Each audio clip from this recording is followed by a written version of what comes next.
Hello friends, आज मु आपण मानक पई नहीं आसी प्रथमाष्टमी उपलक्षे एंडुरी पिठा जहाँ खाइबा को बहुत स्वादिष्ट लगी थाए। एमिति आपण माने थरे घरे बनै की खांतु। जदि आज रेसिपी आपण मानक भल लागिबो प्लीज लाइक शेयर सब्सक्राइब करबा को जमा भी भूलिबेनी। ताहले चलत हम फटाफट प्रस्तुत करि नबा एंडुरी पिठा। एंडुरी पिठा बनेबा पई मोठी प्रथमे हळदी पत्र को नेछि, एमठी गोटे किना बेरी को नेछि। बेरी की एबे चलत हम बतराई नबा।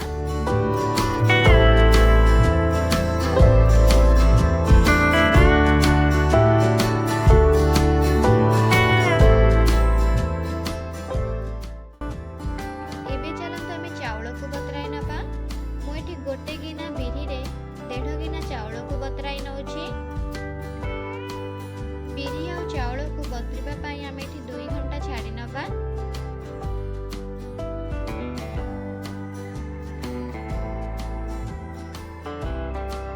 देखो तो हमर एठी बिरी बतरी जाई छी।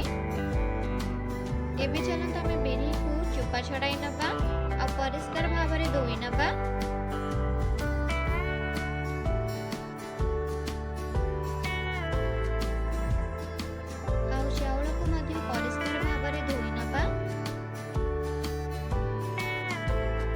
एबे चलंतु हमें बेरी को बाटी नबा।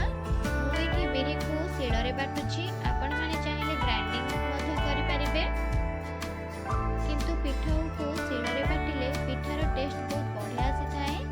पिठा सॉफ्ट होई थाए।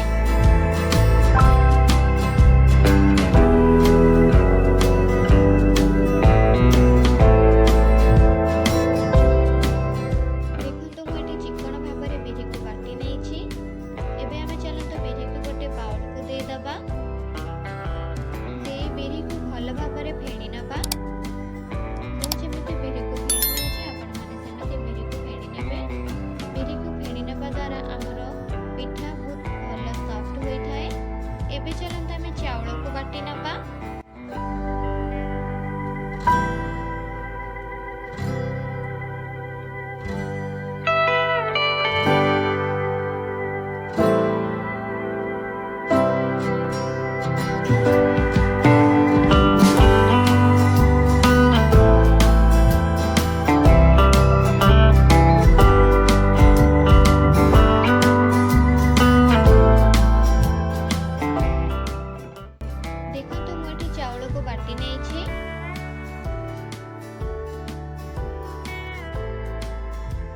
चाउल और बिरी को भल भाव गोलाई की रखी नहीं।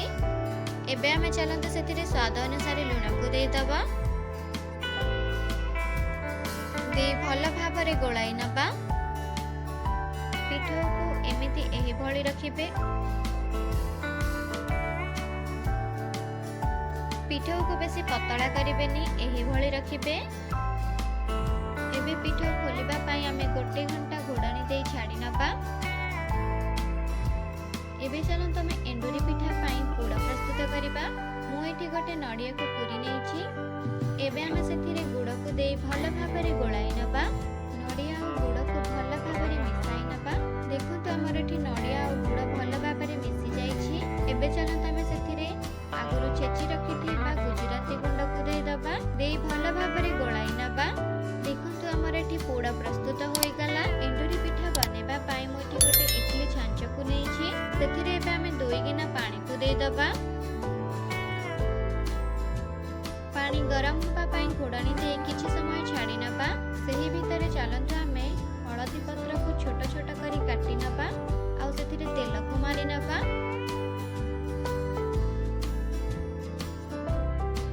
देखंतु मु एठी छोट छोट करी की हळदी पत्र को काटी नेछि। एबे चलंतु हळदी पत्र रे हमें तेल को मारी नबा। एमिति गोटे हळदी पत्र को धरिबे, सेथिरे जस्ट टिके तेल को देबे आ गोटे हळदी पत्र सहायरे एमिति मारी नेबे।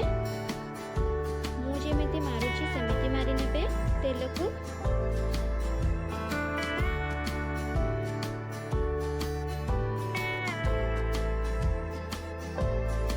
देखंतु सब हळदी पत्र रे तेल को लगाई नै छी।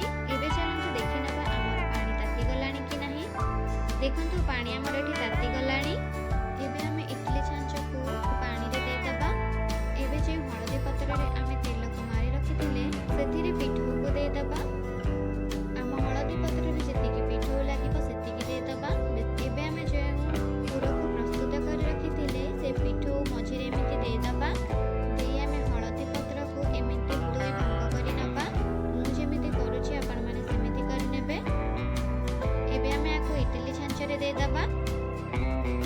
ସେଇ ସେମ୍ ପ୍ରୋସେସରେ ଆମେ ଆଉ ଗୋଟେକୁ ଏମିତି କରିନେବା। ସେଇ ସେମ୍ ପ୍ରୋସେସରେ ଆମେ ବାକି ଏଣ୍ଡୁରି ପିଠାକୁ ଦେଇଦେବା।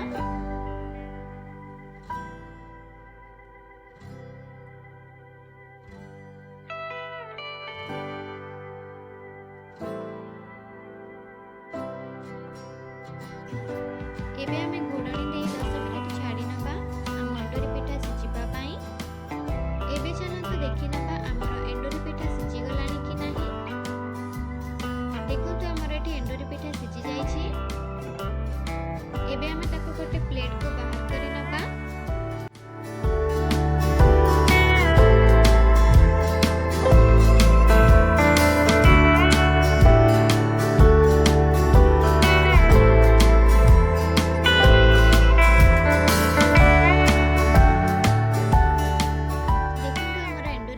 ପ୍ରସ୍ତୁତ ହୋଇଗଲା।